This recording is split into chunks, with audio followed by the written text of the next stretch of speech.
Bonjour à tous.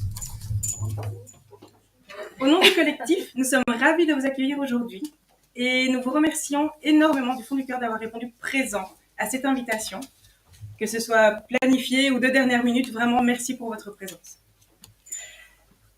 Votre présence d'ailleurs est certainement motivée aujourd'hui par le souhait de comprendre ce qui s'impose à nos enfants, d'en saisir les tenants, les aboutissants, de recevoir un éclairage sur les dangers, notamment. C'est pourquoi nous avons créé ce collectif.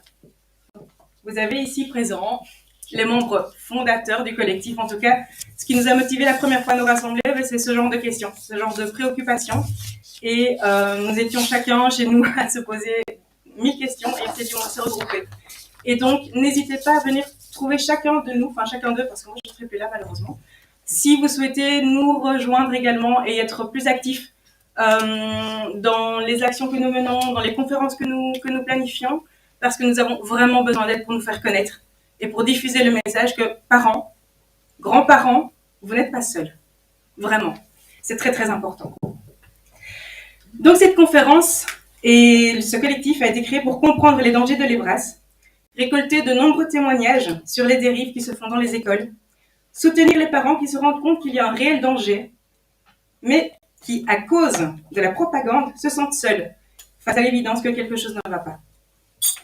C'est aussi ce que nous tentons de faire, c'est d'alerter d'autres parents, des enseignants, toute autre personne ayant autorité sur nos enfants et qui, trop nombreux encore, font une totale confiance, convaincus du bien fondé de ces programmes et de ce qu'ils mettent en place.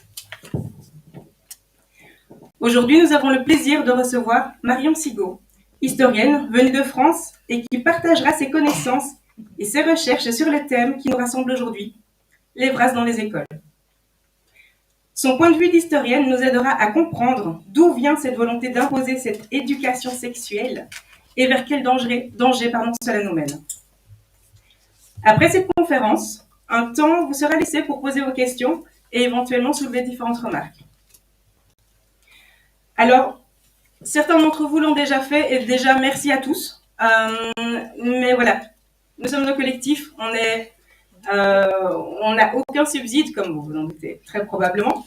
Et donc, tout ce que nous mettons en place, que ce soit les flyers, les conférences, les événements, quoi que ce soit, c'est sur fonds propres.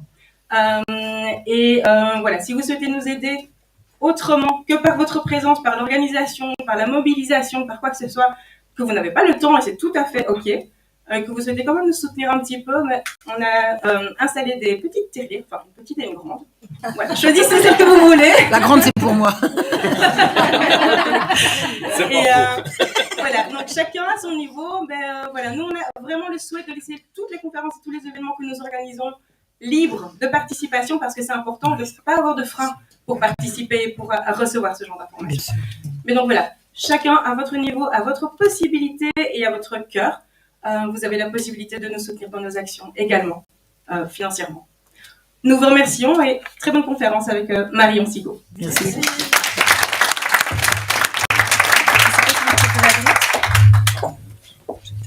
Ou à gauche. Ouais.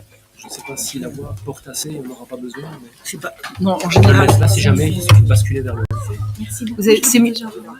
Alors, enfin, merci beaucoup. Merci, c'est gentil. Et à une prochaine peut-être. Okay. Merci. Allô. C'est bon comme ça? C'est bon, c'est mieux avec que sans. Alors d'abord, merci, parce que vous me remerciez de me déplacer, mais je vous assure que moi, du fond du cœur, je vous remercie de m'inviter. C'est un grand honneur. C'est moi qui suis honorée, croyez-le, c'est moi qui suis honorée. Voilà, comment en sommes-nous arrivés là? On a toujours caché le sexe aux enfants depuis que le monde est monde. Aujourd'hui, on le leur enseigne à l'école. Les abus sexuels sur enfants sont en progression vertigineuse en proportion de l'invasion du sexe dans l'espace public. Que s'est-il passé? Comment en sommes-nous arrivés là? Je vais vous donner une référence historique qui a justifié ce travail à l'origine universitaire.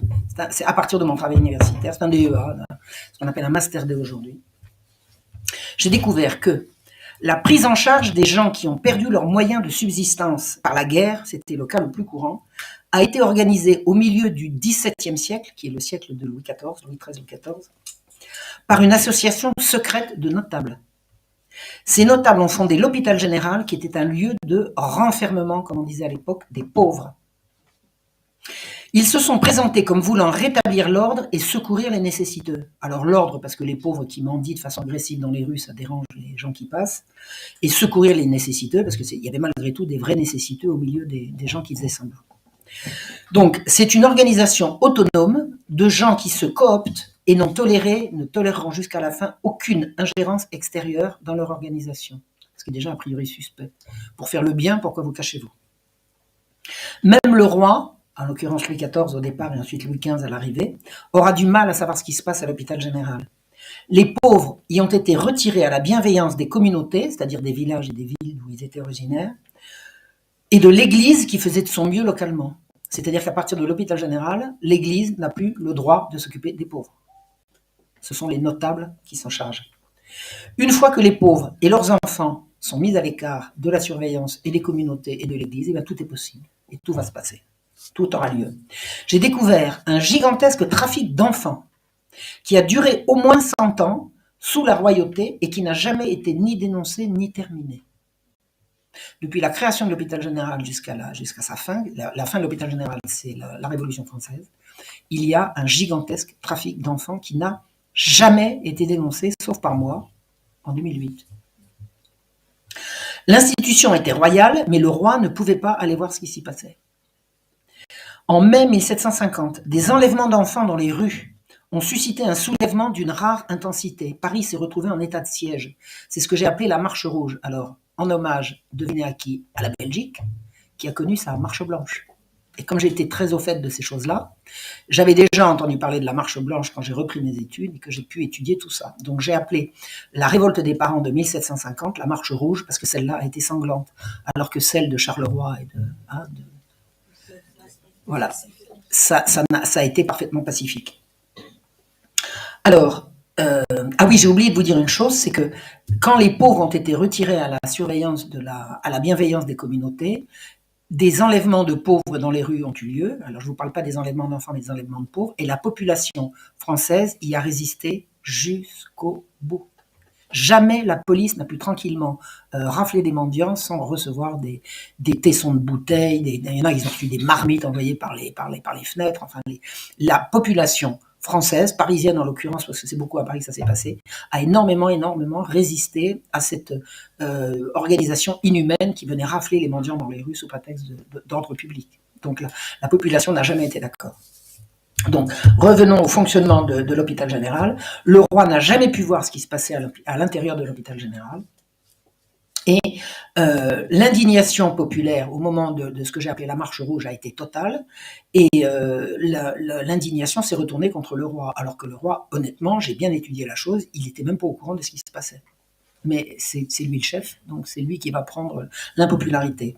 Donc, il a fallu attendre 2 siècles et demi pour que le crime soit mis à jour. Et c'est parce que moi, avec mon intuition, avec ce que je savais de ce qui se passait dans Lyon, j'ai dit, il y a un loup enterré là, je suis allé voir et j'ai trouvé et j'ai découvert. J'ai relevé le nom, le prénom et les coordonnées de 2000 enfants qui ont disparu de l'institution. Je dis bien disparu. C'est-à-dire qu'ils n'ont pas été adoptés, ils n'ont pas été mis en apprentissage, ils n'ont pas été rendus à leurs parents, ils sont sortis pour l'inconnu et pour nécessairement le pire. Si vous trouvez une autre explication à la disparition de 2000 enfants en moins de 10 ans, vous me direz, et c'est un chiffre minimum, et sur un seul établissement, alors que des établissements, il y en avait dans toutes les villes. Voilà. Donc l'hôpital général deviendra, à la Révolution, après la Révolution, l'hôpital public, l'assistance publique, ensuite ça deviendra la DAS, puis ça deviendra l'ASE, alors je ne sais pas comment ça s'appelle en Belgique, mais ce sont les services qui enlèvent les enfants à leurs parents sur dénonciation. Enfin, ce sont les services sociaux qui s'occupent de. Alors, je ne sais pas comment ça s'appelle en Belgique. SAJ. Voilà. Donc l'hôpital général a donné toutes ces institutions, et il n'y a jamais eu de rupture et il n'y a jamais eu d'enquête. Donc moi je veux bien que les abominables trafics d'enfants, vraisemblablement pour réseau pédophile, tout est là pour le prouver, hein, je le raconte bien dans les détails dans mon livre, rien ne permet de dire que ça a pu être arrêté puisque ça n'a jamais été dénoncé. Comment voulez-vous que quelque chose qui n'est pas dénoncé s'arrête? Il est bien évident. Alors, en plus de ça, d'une institution à une autre, vous avez ceux qui restent et puis ceux qui partent. Ceux qui partent cooptent les nouveaux. Et puis, de génération en génération, ça reste en famille, ça reste dans le groupe. Donc, si des pédophiles se sont emparés de l'institution pour les pauvres en 1656, il n'y a pas de raison qu'en 2025, ils n'aient pas continué de se passer le témoin. Voilà. Ou alors, il faudrait expliquer à quel moment ça a été fait. Et la dénonciation n'a jamais été faite. Voilà.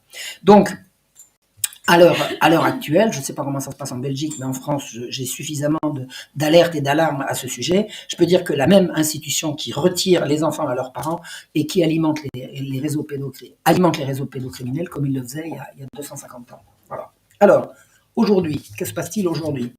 La référence pour comprendre ce qui se passe au niveau de cette sexualisation des enfants, parce que c'est de ça qu'on parle, la référence est Judith Reisman, c'est une Américaine, morte il y a tout juste 5 ans. Elle est morte début avril 2021. Et elle est partie en guerre, voilà, plus de 40 ans, contre les pédocriminels et leur soutien. Alors elle est partie en guerre à titre personnel, parce que sa fille, quand elle avait 10 ans, a été violée par un voisin qui en avait 13. Donc elle a découvert, dans le même temps, les enfants victimes et les enfants bourreaux. Donc elle est tombée à pieds joints dans une horreur épouvantable, et parce que vraiment ça bouleverse tout, ça bouleverse y compris votre vision du monde, votre vision de tout. Et elle est partie en guerre et elle a passé 40 ans de sa vie à dénoncer. Son combat, c'est essentiellement celui de la protection des enfants contre une sexualisation qu'on retrouve désormais dans tous les programmes d'éducation du monde. Alors jusqu'à ces années-là, on protégeait les enfants du sexe. Maintenant, c'est obligatoire de leur en montrer. C'est en analysant les publications tout à fait officielles d'un certain Alfred Kinsey, père de la révolution sexuelle, qu'elle a découvert sur quelle fraude monstrueuse s'est élaborée la fin de la morale publique. Parce qu'avant, la morale publique, c'était ce qui faisait foi. C'était la référence à tout le monde. La décence, c'était quelque chose qu'on n'avait pas besoin de justifier. Si c'est indécent, il suffisait de dire que c'était indécent pour dire que maintenant, il faut justifier. Maintenant, on voit des gens faire en pleine rue, c'est inimaginable. Et c'est maintenant la règle. Donc, elle a découvert sur quelle fraude s'est élaborée la fin de la morale publique, l'invasion pornographique, et au bout du compte, la destruction de la famille et de l'enfance que nous voyons se dérouler sous nos yeux. Si les enfants ne sont plus des enfants, les parents ne sont plus des parents, s'il n'y a plus d'unité familiale, c'est le chaos. C'est le chaos, c'est la foire d'empoigne. En 2020, c'est-à-dire quelques mois avant de mourir, Judith m'a fait parvenir son... Alors, Judith, excusez-moi de l'appeler Judith, c'est pas pour faire copine, on était amis, on est devenus amis, voilà. Donc, moi, j'étais Marion pour elle, j'étais pas Madame Sigaud, elle n'était pas Madame Reisman ou Dr Reisman, pour moi, c'était Judith, voilà. Donc, elle m'a fait parvenir son dernier travail que je vais vous résumer ici. Les partisans du professeur Kinsey.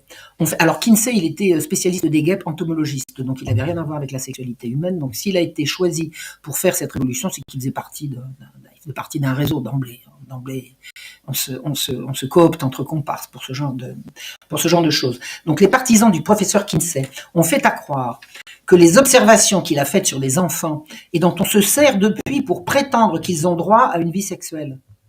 Il a fait des observations, il dit, mais les enfants, ils sont sexuels, ils ont droit à une vie sexuelle. Donc, on a fait à croire que ces observations relevaient de simples interviews faites au cours de rencontres sympathiques au sein des familles. Donc, on invitait le docteur Kinsey. Le docteur Kinsey, il parlait avec les gosses, il dit, voilà, je te dessine un bonhomme, montre-moi comment on sait si c'est un garçon ou si c'est une fille, par exemple. Puis il disait, allez, gentil docteur Kinsey, gna gna gna gna.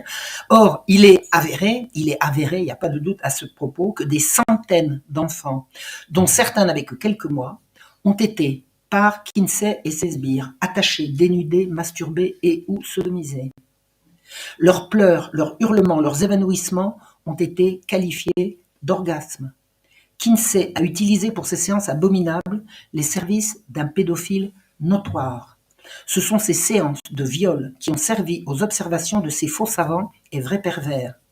Perfidement, Kinsey qualifia ces viols de contact, les violeurs de partenaire et le pédosadique qui menait la danse de expert en sexualité juvénile.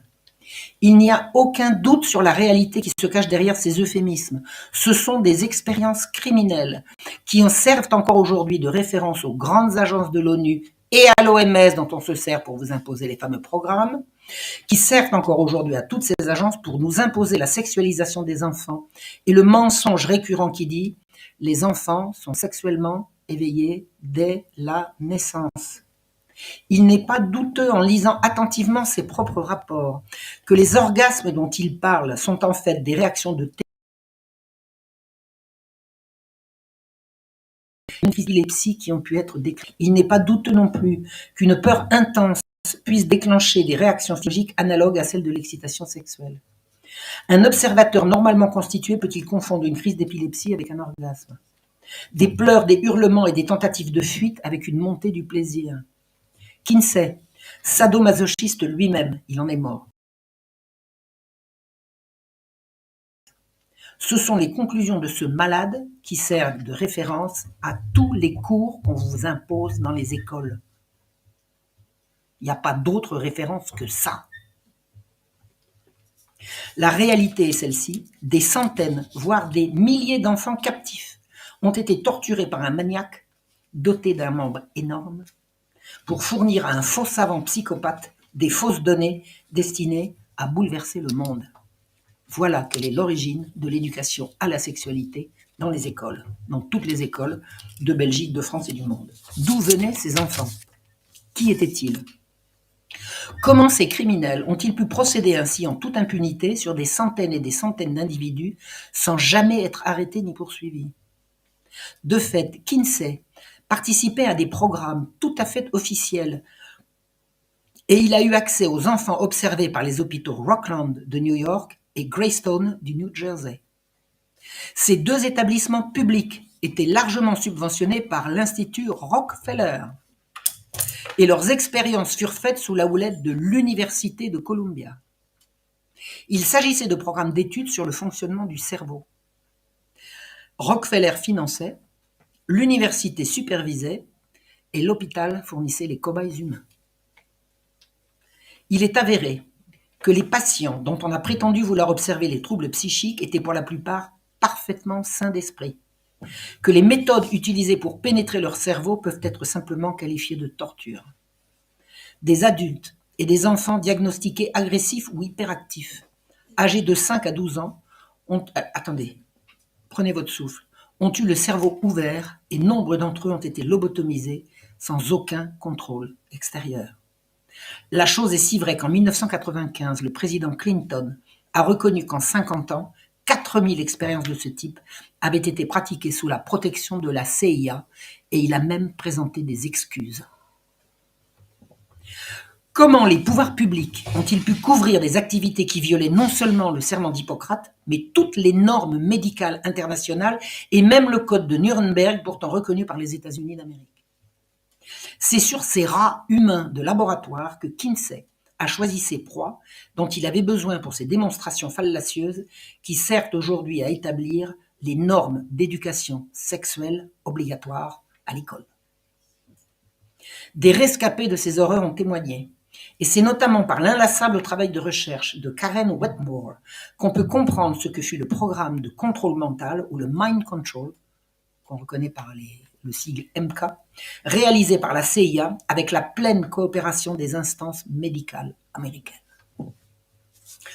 Internée à 13 ans à la suite d'un viol, Karen Wetmore a réussi des années plus tard à réunir les preuves qu'elle a bel et bien été torturée par des professionnels de la médecine, qu'elle a été isolée, dénudée, entravée, droguée, qu'on lui a fait subir des électrochocs, qu'on l'a soumise au froid, à la privation de sommeil, à la nudité, et que ses réactions ont été consignées sous le plaisant qualificatif de convulsion. Ni ses parents, ni même un juge n'ont été admis à lui rendre visite, mais sans doute leurs démarches ont-elles réussi malgré tout à lui sauver la vie, car qui donc peut bien être enterré dans le petit cimetière attenant à l'hôpital? Il n'est pas douteux que ces malheureux ont servi de cobaye à l'abominable Kinsey et aux criminels qui lui servit de collaborateurs. C'est le même Institut Rockefeller qui finança un autre criminel habillé en savant, le Canadien Donald Owen Cameron. Reconnu par tout ce que son pays comptait d'institutions psychiatriques, il fit des expériences sur des milliers d'enfants, faussement qualifiés de déments. Cet aimable professeur s'efforça pendant des années d'effacer les souvenirs de ses patients pour les remplacer par d'autres et il partagea l'étude de ces lavages de cerveau avec Kinsey. Il est incontestable que les autorités ont couvert de bout en bout ces agissements criminels.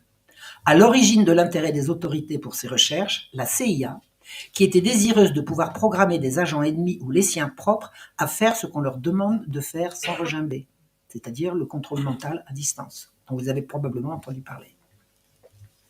C'est dans les années 50 que des clochards ou divers marginaux furent enlevés pour des expériences horribles d'ingestion de doses massives de drogue, d'exposition à des températures ou à des bruits extrêmes. On soudoya des détenus pour qu'ils s'y soumettent volontairement. Et enfin, on a eu recours à des enfants de 6 à 11 ans, diagnostiqués schizophrènes, à qui on donna des doses massives de LSD pendant des semaines, mais aussi des céréales mélangées à de l'uranium et à du calcium radioactif. Tout va bien, c'était pour la science. Ah, c'était la justification. Il est avéré que de nombreux hôpitaux et universités prestigieux prêtèrent leur concours à ces horreurs. Des enquêtes journalistiques sérieuses découvrirent qu'à la fin des années 70, les expériences se faisaient encore sous d'autres noms, mais avec les mêmes buts et les mêmes méthodes. Le scandale du Watergate en 1973 faillit faire découvrir le poteau rose et quantité de dossiers furent détruits, mais il en resta suffisamment pour renseigner le chercheur, dont Judith Reisman fait partie. Mais elle n'était pas la seule. On découvrit rapidement que le programme de Kinsey était une des branches du programme MK-Ultra, c'est-à-dire Mind Control, contrôle mental, contrôle à distance, Cameron et Kinsey recevant tous les deux des subsides de la CIA pour leurs travaux. La collusion entre la CIA, la Fondation Rockefeller et Kinsey est avérée, les activités de ce dernier n'étant ni plus ni moins supervisées par l'agence d'espionnage. On comprend pourquoi aucune demande d'enquête sur les activités de Kinsey n'a jamais abouti. Alors on peut se demander si l'actuel changement à la tête de l'Amérique n'est pas en train de nous mener vers l'ouverture de la boîte de Pandore. Parce que pour l'instant, tout ça est caché. On sait à présent que les méthodes utilisées par la CIA pour faire parler des supposés terroristes ont été également utilisées par Kinsey sur les enfants qu'il observait. Ce qu'on appelle pudiquement des techniques d'interrogatoire renforcées, non bienséantes pour torture non létale, a été utilisé sur plus de 2000 enfants tombés dans leurs griffes. Il les a utilisés avec le soutien d'une équipe d'universitaires qui n'a pas vu d'objection à infliger à des gosses ce qu'on infligeait à des supposés terroristes, notamment la masturbation forcée, les coups, le froid, la privation de sommeil, la nudité, les hurlements, autant d'agressions qui n'entraînent pas la mort mais qui brisent la vie. Le scandale est si grand qu'il n'a jamais fait l'objet d'une enquête publique 7 décennies plus tard. Peut-être serait-il temps aujourd'hui. On sait depuis les années 90 que des jeunes handicapés mentaux et des femmes enceintes ont été soumis à des injections de fer radioactif. Alors qu'un premier article du Boston Globe a retenu le nombre de 23 futures mamans soumises à ces expériences atroces, il apparaît qu'elles furent sans doute des milliers. Une seule clinique prénatale en a traité 829. Un chiffre tout à fait officiel, puisque c'est celui du ministère de l'Énergie qui donne un décompte final de 16 000 hommes, femmes et enfants qui ont été irradiés entre 1945 et 1970 pour les besoins de la CIA. Entre 1940 et 1954, une neuropsychiatre respectée à New York procéda à des électrochocs sur des centaines d'enfants âgés de 3 à 12 ans, diagnostiqués autistes. On peut considérer que les opérations actuelles de changement de sexe, que je mets entre guillemets parce que personne n'a jamais changé de sexe, il faut quand même le rappeler à chaque occasion, qu'on fait de nos jours sur les enfants sont la continuation de ces expériences qui font de la science la main droite du diable. Le Midi de la France a connu en 1951 un drame qui a fait plus d'une dizaine de morts et des centaines de déments. Pont Saint-Esprit, exactement. On a raconté que c'était de l'ergot de seigle, c'est-à-dire que c'était le pain qui était contaminé. Alors le pain, incriminer le pain en France pour la mort des gens, c'est vraiment l'horreur de l'horreur. Non, ils ont aspergé du LSD sur la ville. Il y a des gens qui sont devenus fous. Ils passaient par la fenêtre en croyant qu'ils allaient au jardin et boum, il y a eu quelques morts. Il n'y a pas eu des milliers de morts, ni même des centaines, mais il y a vraiment des centaines de gens qui sont devenus fous. Et on a incriminé le pain. C'est extraordinaire, ça, en France. Alors, on imputa cette folie collective à du pain empoisonné par de l'ergot de seigle jusqu'à ce qu'on comprenne que la CIA avait fait asperger du LSD sur la petite ville de Pont-Saint-Esprit dans le cadre de ses expériences MK-Ultra. Une fois que les gens sont drogués, on leur envoie des impulsions et on leur fait faire, par exemple, on leur fait commettre un crime, on leur fait commettre ce qu'ils ne feraient jamais dans leur état normal. Ce sont des expériences. Dans tous ces crimes, la collusion entre la CIA et la Fondation Rockefeller est permanente. Le but commun à toutes ces recherches est de parvenir, tenez-vous bien, à une amélioration de la race humaine par l'eugénisme pour éliminer les plus faibles. Il y a un programme de dépopulation mondiale et l'élaboration d'un gouvernement mondial unique. Ça s'appelle le nouvel ordre mondial. Et à se débarrasser des inaptes, ce qui n'est pas chose aisée, et le mieux est d'avancer masqué. Si on dit à la population, bon écoutez maintenant pour que tout le monde aille mieux, on va supprimer 90% de la population, les plus faibles, les plus pauvres et les plus emmerdants, les gens ne seront pas d'accord. Ce sont ces politiques qui ont déclenché les grands changements mondiaux dont on voit aujourd'hui l'hydre malfaisante à l'œuvre par le renversement des valeurs et la mondialisation de la peur. Kinsey ne fut qu'une partie de ce plan, mais non la moindre. Le directeur médical de la fondation Rockefeller a déclaré « Nous considérons que le financement de l'Institut Kinsey est l'une des choses les plus importantes que nous ayons jamais faites. » En 1913 a été créé en Angleterre l'Institut Tavistock, dont les activités ne seront connues qu'à partir de 1969. À l'Institut Tavistock, ils cherchent tous les moyens de manipuler les masses dans le but clairement énoncé de détruire la civilisation occidentale chrétienne et de créer un nouvel ordre mondial. Ce sont eux qui ont amené aux États-Unis les savants allemands au cours de l'opération qu'on a dite Paperclip. Paperclip, c'est le trombone, vous savez, c'est qui prend les feuilles en même temps. La rencontre entre les savants de la CIA et ceux de l'Allemagne nazie devait faire des étincelles. C'est-à-dire que l'opération Paperclip a consisté pour les services secrets américains par l'intermédiaire des Anglais d'aller mettre à l'abri les savants nazis qui travaillaient sur l'eugénisme, du programme eugéniste du parti nazi. Le tout secrètement, bien sûr, on donna aux Allemands une nouvelle identité et on les plaça dans les institutions contrôlées par la CIA, ni vu ni connu. La fondation Rockefeller fut assez influente pour réussir à faire placer ses pions à la direction des institutions comme Harvard ou l'hôpital Rockland notamment. Laissant en Angleterre la clinique originelle, l'Institut Tavistock muta pour devenir la mère de tous les groupes de réflexion, on appelle think tank, mais quand les gens ne savent pas ce que veut dire think tank, il n'y a qu'à dire groupe de réflexion, qui fut enregistré comme organisation caritative en 1947. Caritative.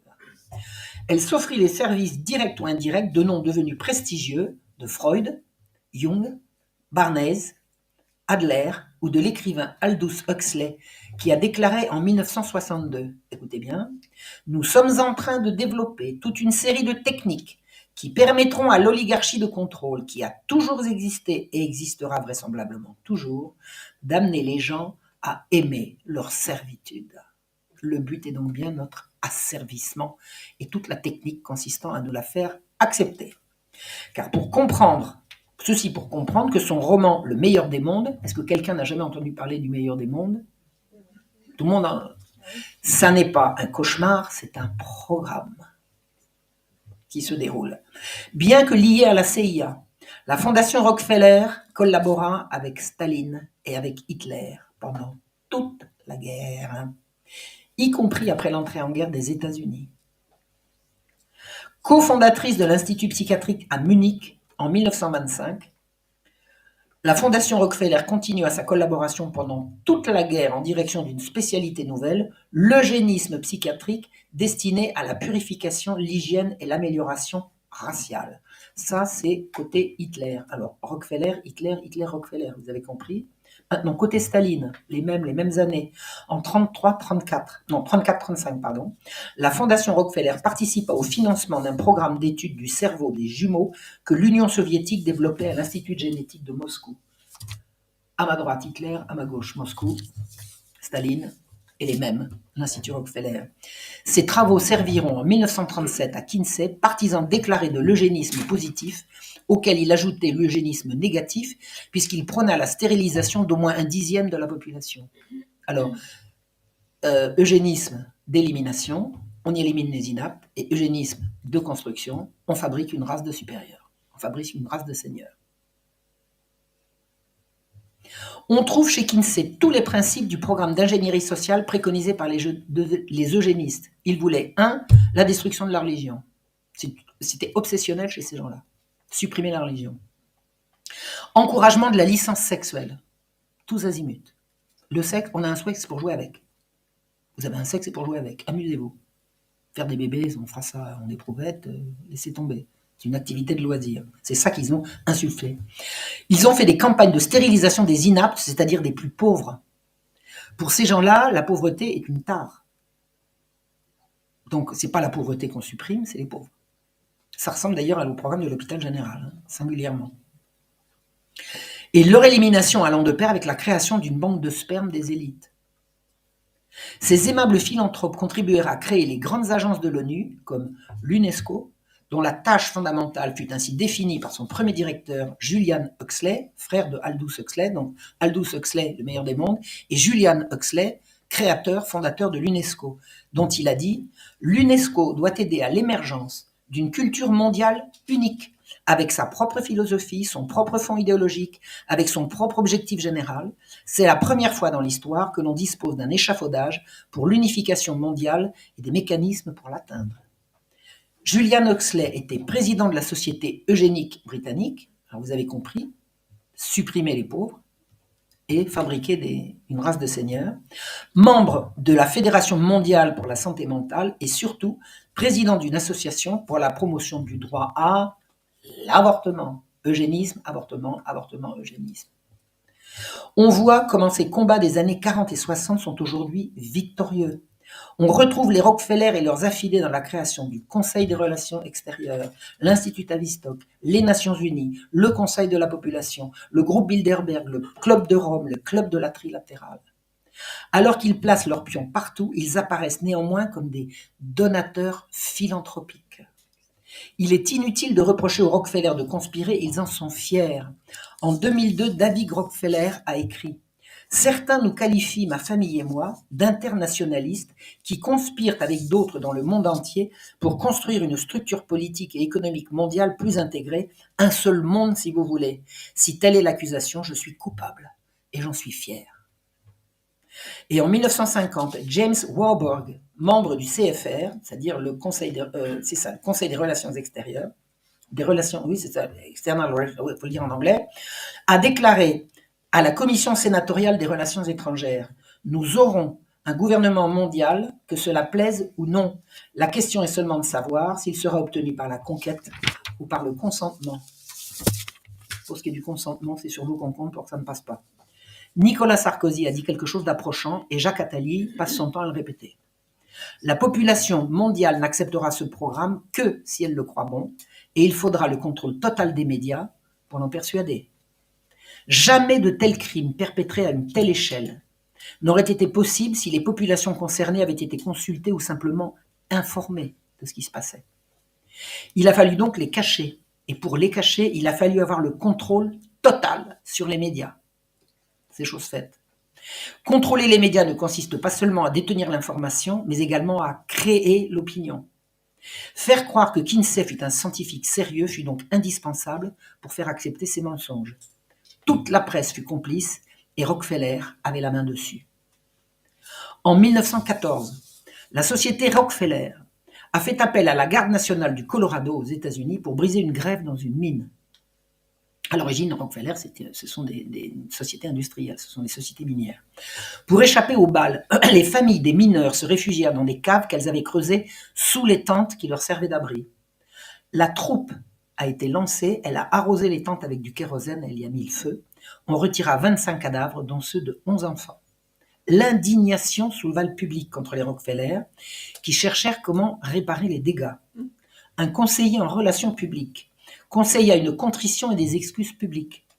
Un fils Rockefeller se rendit sur place et modestement il écoutait les mineurs. Il écouta les mineurs. Le miracle se produisit, l'hostilité retomba. L'intérêt pour les relations publiques et la manipulation de l'opinion était désormais évident. Eh bien, quand on a les moyens, on les utilise. Plutôt que d'essayer d'amadouer les médias, Rockefeller trouva plus facile de les acheter. Et il avait les moyens. Puis il fit appel à Edward Bernays, neveu de Sigmund Freud, le père de la propagande à grande échelle, celui qui réussira notamment à faire fumer les femmes en leur présentant la cigarette comme un élément d'émancipation. Alors je ne sais pas s'il y en a parmi vous qui sont fumeurs ou qui l'ont été, moi j'ai été une fumeuse invétérée, c'est vraiment une servitude le tabac. Peut pas être, c'est une servitude. Dire se libérer du tabac, c'est un combat, quoi. C'est d'une dureté incroyable. Bon. Et c'est lui qui a fait fumer les femmes. Femme libre, c'est une femme qui fume. Dans la rue, pas. Dans la rue de préférence. Alors, elle fume déjà. La femme qui fume dans un salon, c'est déjà mal vu, mais dans la rue, c'était insensé. Ben voilà. Voilà, maintenant les femmes fument n'importe où. Donc, au lendemain de la Seconde Guerre mondiale, Rockefeller possédait tous les journaux et tous les rédacteurs en chef, tandis que la CIA recrutait des journalistes dans le monde entier sous la double fonction d'instiller au public ce qu'on voulait leur faire croire et de fournir à l'agence des informations de première main. C'est-à-dire que pendant des années, tous les journalistes qui étaient dispatchés répartis sur la planète entière, c'était en fait des agents de la CIA. Pardon ? Mockingbird, voilà, exactement. En 1991, David Rockefeller congratula chaleureusement les prestigieux Washington Post, New York Times et Time Magazine, entre autres, pour n'avoir jamais divulgué les secrets des réunions mondialistes du Bilderberg où ils étaient conviés depuis 40 ans. Vous vous rendez compte d'un compliment ? Messieurs de la presse, félicitations, vous n'avez rien dit de ce que vous saviez. Pas mal, hein ? À Hollywood, le cinéma fut convié à faire sa part et à présenter au public une version de l'histoire qui arrangeait les mondialistes. Alors moi j'ai rencontré un jeune homme un jour qui m'a expliqué une référence historique à partir d'un film. Alors je lui ai dit, écoute, si tu veux me raconter l'histoire à partir du cinéma, t'arrêtes tout de suite. Je vais t'expliquer, c'est pas comme ça que ça se passe. Je veux dire, le cinéma en matière d'histoire, j'ai dû voir 1 ou 2 films historiques qui tenaient la route. Et j'en ai vu des films. Pour illustrer l'efficace collusion entre les médias et l'agence mondialiste, il n'est que de regarder comment les journaux ont traité les relations privilégiées qui unirent Kinsey, le professeur Kinsey, au nazi Friedrich von Baluseck. Alors, pendant toute la guerre, la Seconde Guerre mondiale, Friedrich von Baluseck abusa de quantité d'enfants dans une petite ville polonaise où il était en garnison. L'affaire a été révélée en 1957, c'est-à-dire plus de 10 ans après la fin de la guerre, à la suite du viol et du meurtre d'une petite fille de 11 ans. Le procès fit découvrir, la police a remonté la filière et s'est rendu compte que ce type qui venait de violer, c'est effectivement lui qui avait violé cette petite fille, c'était le même qui en avait déjà violé pendant la guerre. Alors, le procès fit découvrir à la fois ces crimes commis pendant la guerre, mais également la correspondance soutenue qu'il avait entretenue avec Kinsey, avec qui il partageait ses observations.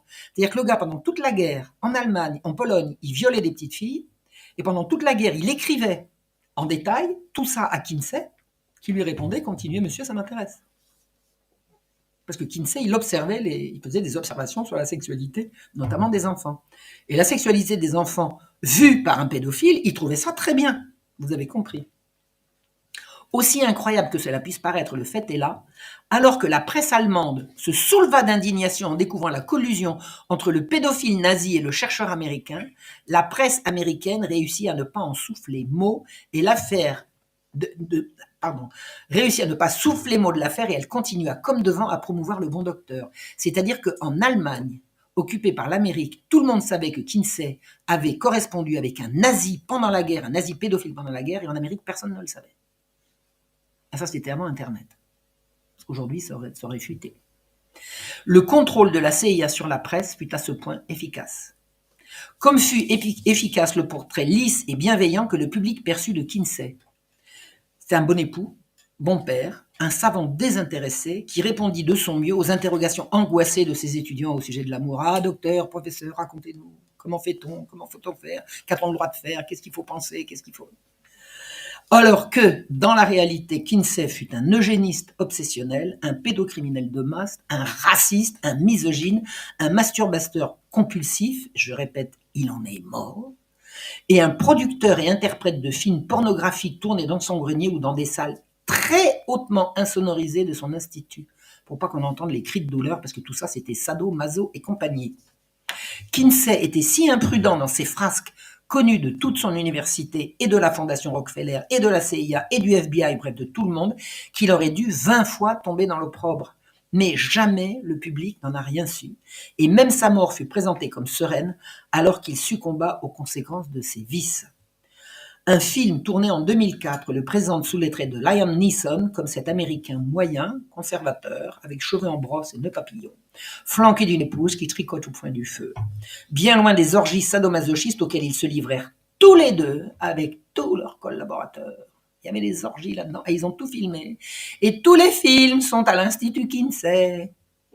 Voilà.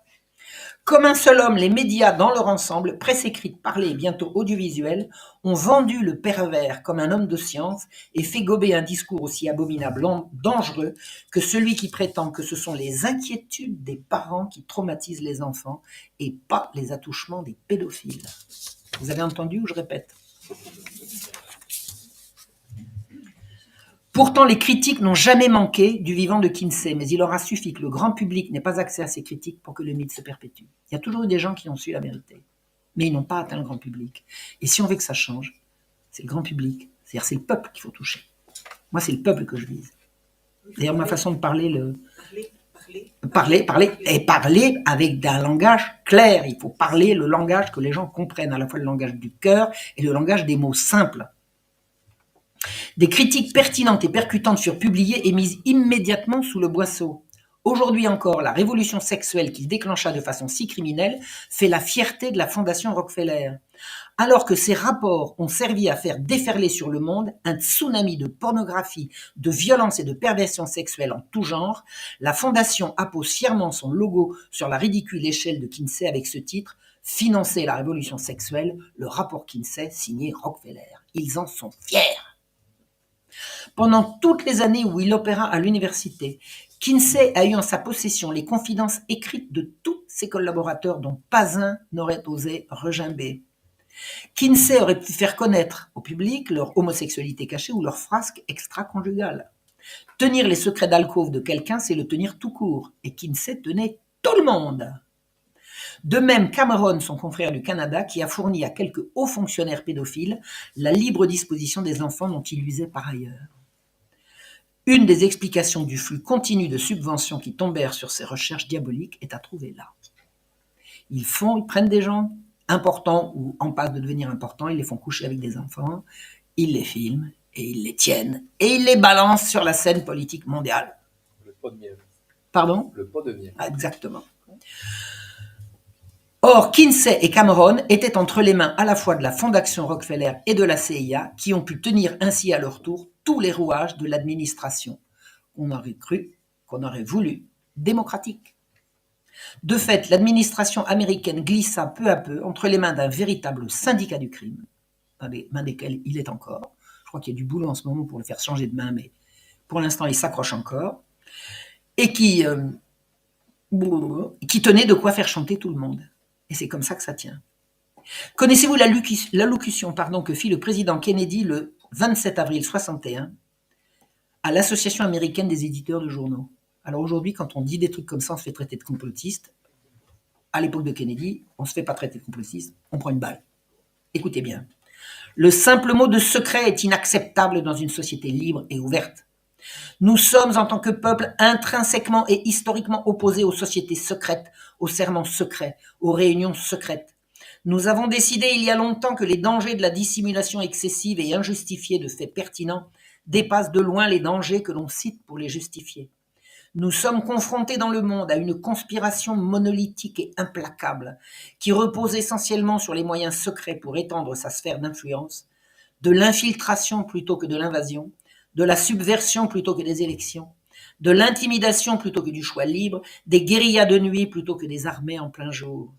C'est un système qui a mobilisé de vastes ressources humaines et matérielles dans la construction d'une machinerie très efficace et au maillage très serré qui combine opérations militaires, diplomatiques, de renseignement, économiques, scientifiques et politiques. Ce que la presse aux ordres qualifie avec mépris de conspirationnisme était officiellement reconnu comme tel par le président américain qui précisément est mort d'avoir voulu s'y opposer. Donc si on vous dit aujourd'hui complotiste, oui monsieur, comme le président Kennedy.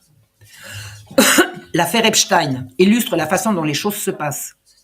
Les agissements d'Epstein criminels le menèrent devant les tribunaux en 2008. 2008 déjà. Un reportage sur son affaire fut retiré de la programmation in extremis en 2015. Et il faudra attendre 2019 pour qu'il soit mis sous les verrous. C'est-à-dire que dès 2008, on aurait pu l'arrêter. Tout a été stoppé. Rockefeller est présenté sur sa fiche Wikipédia. Alors, c'est radio mensonge, hein, Wikipédia. Ma fiche Wikipédia, il y a déjà 2 mensonges sur la première ligne. Après, je ne vous dis pas, c'est en cascade. Donc, il est présenté sur sa fiche Wikipédia comme un philanthrope. Un autre philanthrope bien connu, son nom est Bill Gates. Bravo, partisan lui aussi. Bravo, alors il y en a qui connaissent bien. Partisan lui aussi du nouvel ordre mondial. Il a utilisé les services de la sataniste Marina Abramovich pour faire un de ses clips. Il n'a jamais rompu n'a jamais rompu ses relations amicales avec Jeffrey Epstein, même après sa mise en cause en 2008. Mais quand on est tenu par des films, des photos, etc., on continue de faire où on vous dit de faire. Toutes les commissions d'enquête diligentées pour connaître les comptes de la Fondation Rockefeller et le fonds des rapports Kinsey ont capoté. De 1953 à 1955, Nelson Rockefeller a été nommé sous-secrétaire du ministère de la Santé, de l'Éducation et de la Protection sociale. Autant dire qu'il a eu la main sur toutes les institutions impliquées dans les expérimentations criminelles dont je vous ai parlé, et qu'il fut apporté pendant ces 2 années de les cacher au public et de les financer par les fonds que la CIA lui fournissait discrètement. En 1974, la CIA fut mise en cause par un article du New York Times à propos des expériences des années 60. Le président Ford mit en place une commission d'enquête spéciale qu'il confia à son vice-président Nelson Rockefeller, et on a bouclé la boucle. Alors il a enquêté sur lui, s'est trouvé innocent, fermez le banc. Qu'est-ce que la nouvelle morale sexuelle? C'est le renversement des valeurs. Le film sur Kinsey, avec Liam Neeson, dont le rôle titre, acheva de valoriser le génie du grand scientifique dont les études pionnières avaient si merveilleusement changé le monde. Alors merveilleusement, vraiment. Faisons un petit bilan de la révolution sexuelle, c'est-à-dire de ce qui justifie qu'on parle sexe aux enfants à l'école. Il n'y a pas 36 justifications, il y en a une. Le bilan de la révolution sexuelle, donc initié par tout ce que je viens de vous raconter, c'est la destruction de la morale traditionnelle qui a brisé 3 générations depuis la guerre, en présentant toutes les déviations sexuelles comme normales et la fidélité conjugale comme ringarde. On a instillé la maladie mentale dans une population brusquement coupée de ses repères moraux et qui sombra dans la dépression. Le nombre des abus sexuels augmente tous les jours. Ils sont de plus en plus violents et sadiques et ils visent des enfants de plus en plus jeunes. Faisant montre d'une grande et noble ouverture d'esprit à la science, des États américains autorisent désormais l'utilisation du matériel obscène à l'école, et ça, j'ai entendu à table aujourd'hui à midi des témoignages que c'est ça qui se passe. Donc, autorise l'utilisation de matériel obscène à l'école si on peut considérer leur usage comme éducatif. Et c'est ça la justification. L'explosion d'abus contre les enfants en est la conséquence dramatique. Désormais, on se viole et on se sodomise entre enfants dans le cadre de l'école. Qui osera dire que ça a toujours été comme ça? Évidemment que non. Et qui sont les pseudo-éducateurs qui viennent faire de la propagande pour toutes les déviances sexuelles en direction des enfants, en leur disant « mais c'est normal, c'est la nature, c'est normal ». En fait, il fut très difficile d'imposer la révolution sexuelle à l'Amérique alors qu'elle battait son plein dans l'Europe après la Première Guerre mondiale. Pour faire passer la dragée à une population américaine conservatrice et pudique, il fallut rien de moins que l'argument scientifique. Une machine bien huilée de relations publiques, professionnelles et d'universitaires compromis réussit à faire d'un vicieux un grand scientifique, et les éloges continuent de pleuvoir sur ce monstre plus de 60 ans après sa mort. On n'a plus besoin de la morale puisque la science a parlé. Ah oui, mais vous avez des arguments moraux, mais nous c'est la science. La science qui dit que tout ce qui est sexuel c'est bien. Ah bon? Mais si c'est bien, c'est pas scientifique, c'est moral, bien ou mal.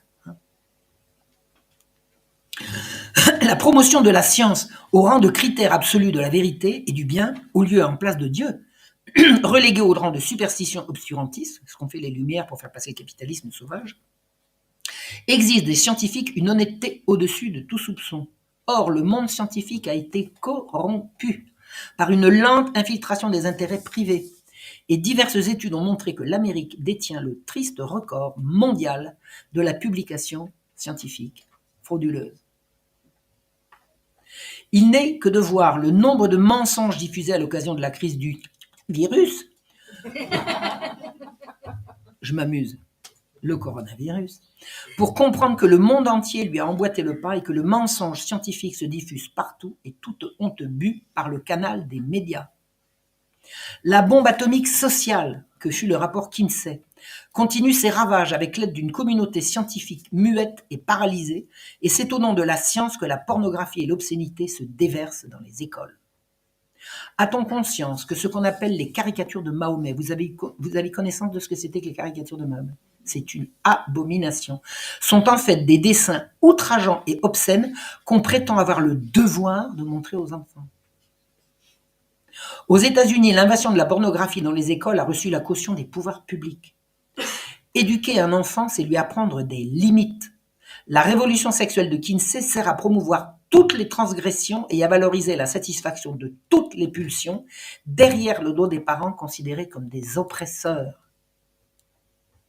Le résultat de ce tsunami de sexe a produit une explosion de viols et de crimes sexuels divers, de maladies vénériennes, de familles éclatées, d'abandon d'enfants sans père et sans repère, de délinquance, de drogue, d'alcool, de suicide, et cerise sur le gâteau, d'inceste et de pédophilie. Joli résultat.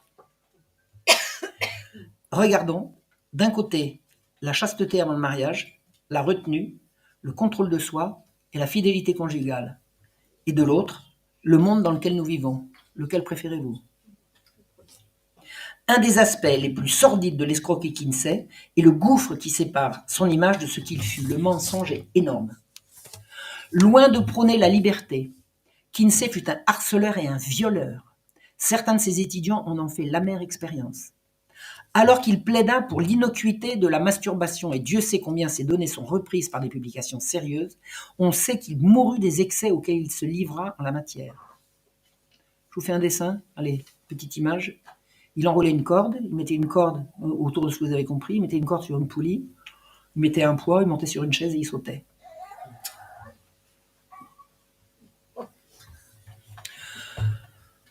On ne peut séparer la promotion qu'il en fit avec l'explosion du marché de la pornographie, auxiliaire commode de l'activité de la masturbation. Il a dit la masturbation c'est bien, la masturbation c'est bien, la masturbation c'est bien, et le porno, la masturbation. Et après on a des gens qui ne savent plus faire autrement. Il y a des gens pour qui faire l'amour, ça ne veut rien dire. J'ai vu dans les journaux une femme qui portait plainte contre son mari en Asie, je crois que c'était au Japon, quelque chose comme ça, parce qu'il était tout le temps devant la télé en train de se masturber, il ne la regardait pas. Et dernièrement, une plainte inverse, un homme en pays musulman, il a demandé le divorce, mais le juge l'a débuté parce qu'il portait... Donc il voulait le divorce contre sa femme parce qu'elle se masturbait devant la télé. Enfin bref. Donc les deux inverses. J'ai vu les deux inverses dans les... Bon, alors je vous explique. Il y a un truc, enfin je vous explique pas, mais je me permets de rappeler, il y a un truc qui s'appelle l'amour, mais alors ils n'ont jamais entendu parler. Jamais ils ont entendu parler de ça. Mais le gars qui a demandé le divorce, il a été débouté parce que les juges, je crois que c'était en Turquie. Je vous jure, le juge l'a débouté parce qu'il disait que le plaisir intime était personnel et qu'il n'avait donc pas de raison de demander le divorce si sa femme se donnait du plaisir. Bon, enfin bref, c'est vraiment... on va garder ça. Non, mais, on va garder ça pour... Oui, pour la discussion. Non, mais rendez-vous compte, je veux dire... J'ai lu tous ces textes, hein, je les ai tous lus. Jamais l'amour n'est nommé. Jamais. Il n'est jamais question d'amour. Il est question d'orgasme, de plaisir, de tout ce que vous voulez. Jamais d'amour. Alors, où en étais-je ? Si on pouvait repousser d'un revers de main les conclusions délirantes d'un psychopathe obsédé sexuel, qui fut un temps à la mode, ça serait trop simple, mais c'est simplement impossible. Avec l'aide de la Fondation Rockefeller, le patron de Playboy, Hugh Hefner, a fondé le Conseil pour l'information et l'éducation à la sexualité, le CIECUS, organisme dédié au sexe à l'école. Tous les programmes de sexe à l'école sont à l'origine initiés par le CIECUS, dont la première version a été financée par Playboy. Avec l'aide de la Fondation Rockefeller, tout Kinsey, dans les programmes du CIECUS, c'est tout Kinsey, mais rien que du Kinsey sur les bancs de la classe. C'est de l'éducation, c'est sérieux. Le CIECUS a reçu le soutien du Planned Parenthood ou planning familial. Savez-vous quel est le but du planning familial quand il a été créé ? C'est la dépopulation. La dépopulation. Le but du planning familial, on appelle ça planifier les familles, ça consiste à ne plus faire d'enfants. Le but du planning familial, c'est l'eugénisme, c'est-à-dire supprimer les pauvres et les noirs. Alors là, il y a à la création du planning familial, il y avait une haine des noirs, c'est absolument effroyable. Alors, les noirs et les pauvres. Alors, les noirs pauvres, je ne vous dis pas, c'est l'extermination. Donc, le planning familial est une institution eugéniste. Donc, le CIECUS a reçu le soutien du planning familial et de sa version américaine et internationale Planned Parenthood, puis de l'UNESCO et de toutes les ONG affiliées de l'ONU, l'Organisation mondiale de la santé. Alors, c'est le grand, parce que l'Organisation mondiale de la santé a inventé la notion de santé sexuelle. Vous jouissez, vous êtes en bonne santé sexuelle. Vous ne jouissez pas, vous avez besoin d'un bon traitement à la thérapie sexuelle. Et ensuite, Kinsey, qui est la référence mondiale, la référence à tous ces gens-là. Tous se réfèrent à Kinsey.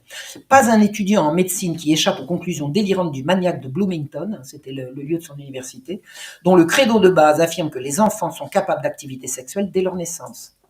L'influence du siecus fut telle qu'on en vint à réformer le code pénal américain et qu'on laissa tomber par lambeaux des articles protégeant les femmes et les enfants des prédateurs.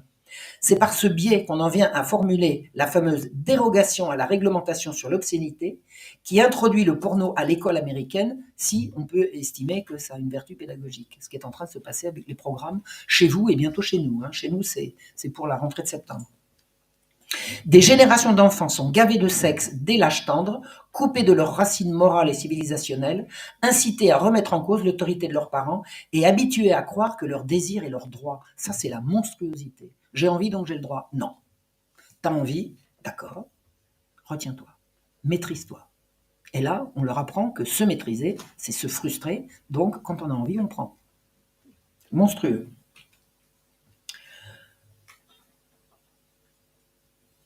Ces enfants sont destinés à être les soldats dociles du futur nouvel ordre mondial.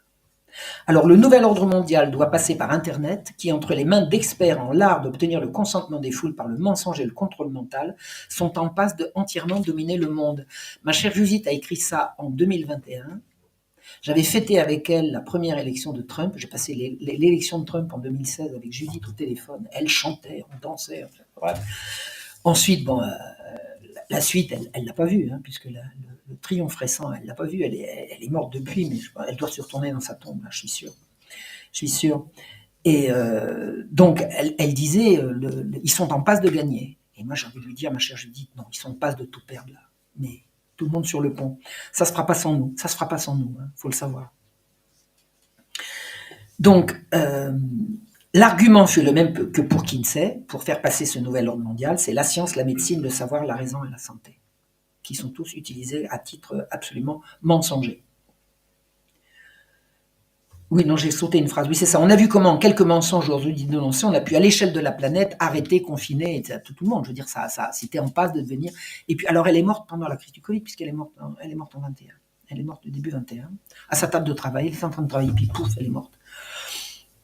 Donc, elle n'a pas vu le reflux, elle n'a pas vu la dénonciation que nous avons le loisir de voir, mais le combat s'intensifie maintenant.